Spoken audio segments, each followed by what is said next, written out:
Менин билишимче бул компанияны уулум ошо өзүнүн партнеру менен кошо булар консалтинговый компания кылып ачабыз дешип ачышкан. Бирок эч кандай мындай иш жүргүзүлгөн эмес.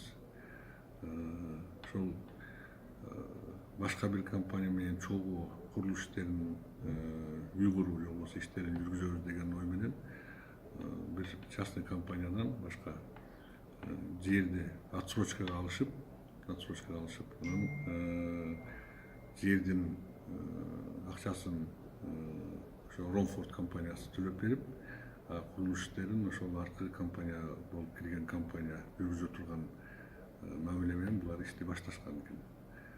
Бирок 2 жылдын ичинде ошол жердин акысын төлөп берүү маселеси тургандыктан булар 2 жылдын ичинде курулуш да бүтпөй, төлөп бере албагандан кийин компанияны ошол отсрочка алган жерди обязательствосу менен ошол курулушту куруп жаткан компанияга толугу менен былтыркы жылы где-то жай мезгилинде өткөрүп берип, ошо менен бул компанияда азыр ээлик кылбайт, ал компанияда эч кандай бир мындай тиешеси да жок.